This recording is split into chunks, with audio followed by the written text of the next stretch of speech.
നമസ്കാരം, news prime മലയാളത്തിലേക്ക് സ്വാഗതം.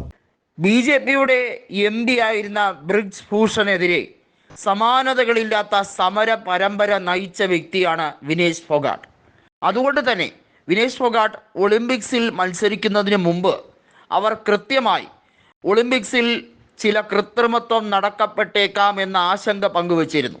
അതുകൊണ്ടാണ് ഇന്ത്യൻ ബോക്സർ വിജേന്ദർ സിംഗ് ഇപ്പോൾ കൃത്യമായ ദുരൂഹതയുമായി ബന്ധപ്പെട്ട കാര്യം ആരോപിക്കുമ്പോൾ അത് ജനങ്ങൾ ഏറ്റെടുത്തു കഴിഞ്ഞിരിക്കുന്നത്. നമുക്കറിയാം, വലിയ രീതിയിലുള്ള സ്വീകരണമാണ് വിനേഷ് ഫോഗാട്ടിന് നാടെങ്ങും ലഭിച്ചിരിക്കുന്നത്.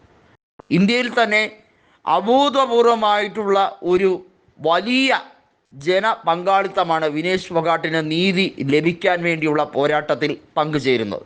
വാസ്തവത്തിൽ ഭരണകൂടത്തിൻ്റെ നെറികെട്ട രാഷ്ട്രീയ കളിയുടെ ഇരയാണ് വിനേഷ് ഫോഗാട്ട് എന്ന് പല തവണയായി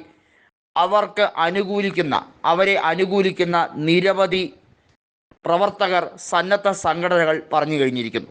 കോൺഗ്രസ് അതിൽ മുൻപന്തിയിൽ തന്നെയാണ്. രാഹുൽ ഗാന്ധി കൃത്യമായി വിനേഷ് ഫോഗാട്ട് ഫൈനലിൽ എത്തിയപ്പോൾ പറഞ്ഞ ഒരു ഡയലോഗുണ്ട്. അതായത് ഒളിമ്പിക്സിൽ ഫ്രീ സ്റ്റൈൽ ഗുസ്തി 50 കിലോഗ്രാം വിഭാഗത്തിൻ്റെ ഫൈനലിൽ എത്തിയപ്പോൾ പറഞ്ഞ ഒരു മറുപടിയുണ്ട്. ചാമ്പ്യന്മാർ ഗോദയിലാണ് മറുപടി പറയുക എന്നത്. അതിനുശേഷം മണിക്കൂറുകൾക്കകം അവരെ ഡിസ്ക്വാളിഫൈ ചെയ്യുകയാണ്. ഇതിൽ തന്നെ ബി.ജെ.പിയുടെ ചില ഒത്തുകളി വ്യക്തമാണ് എന്ന് കോൺഗ്രസ് ആരോപണം തുടങ്ങിക്കഴിഞ്ഞിരുന്നു. ഇപ്പോഴിതാ ഹരിയാനയിൽ നിലവിലെ പ്രതിപക്ഷ നേതാവായ ഭൂവിന്ദർ ഹൂഡയ്ക്ക് മുമ്പാകെ വിനേഷ് ഫോഗാട്ടും ഗുസ്തി താരങ്ങളും കൃത്യമായി കോൺഗ്രസിലേക്ക് ചേരാനുള്ള സമ്മതം മൂളിക്കഴിഞ്ഞിരിക്കുന്നു എന്ന റിപ്പോർട്ട് വരുമ്പോൾ ബി.ജെ.പി തകർന്നടിയുകയാണ്.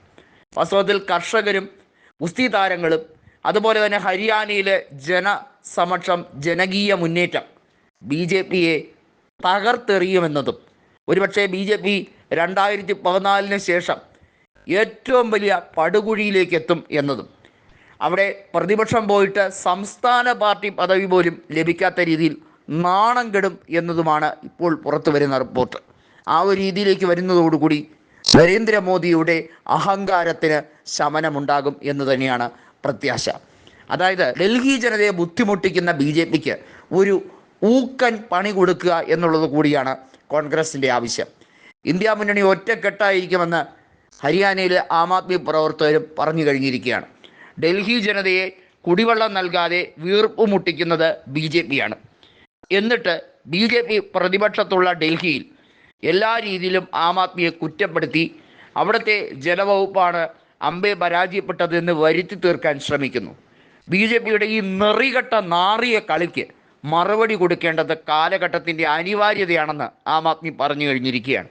അതുകൊണ്ട് തന്നെ ഹരിയാനയിൽ ജെ.ജെ.പിയും ആം ആദ്മിയും ഐക്യകണ്ഠേന നിരുപാധികമായി കോൺഗ്രസിന് പിന്തുണ കൊടുത്ത് സകല സീറ്റുകളും 90 തൂത്തുവാരാൻ വേണ്ടിയാണ് കോൺഗ്രസിനോട് ആവശ്യപ്പെട്ടിരിക്കുന്നത്.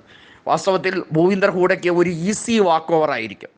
അത്രമേൽ സുസജ്ജമായി കഴിഞ്ഞിരിക്കുന്നു കോൺഗ്രസ്.